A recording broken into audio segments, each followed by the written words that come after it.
When Milt Campbell was a 13-year-old living in New Jersey, Bob Mathias won the Olympic gold medal in the decathlon. Milt made up his mind that he was going to do the same.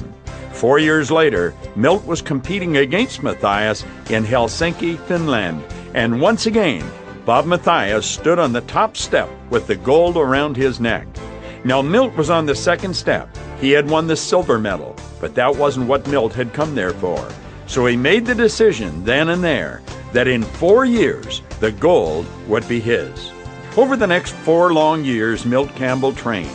As he stood in the Olympic Village in Melbourne, Australia, 4 years later, another decathlon competitor, Rayford Johnson, asked Milt, "What do you think is going to happen?"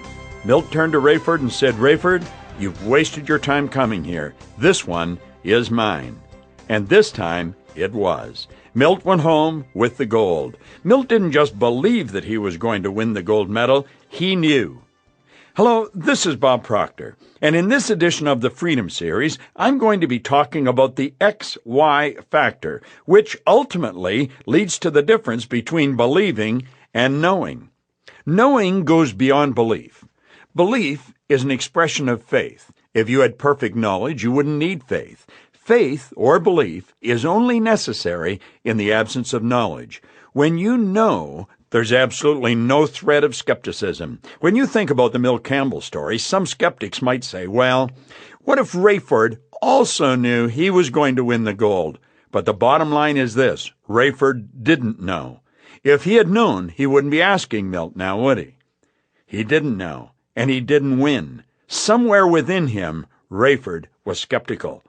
Knowing leaves no room for skepticism.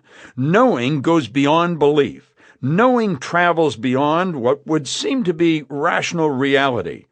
In the Matrix movie trilogy, the leader, Morpheus, was questioned as to the potential success of their ongoing war against the machines. To this, Morpheus replied, "It's not a matter of hope, it's a matter of time." That's knowing. Knowing resides at the core of you. Sample complete. Ready to continue?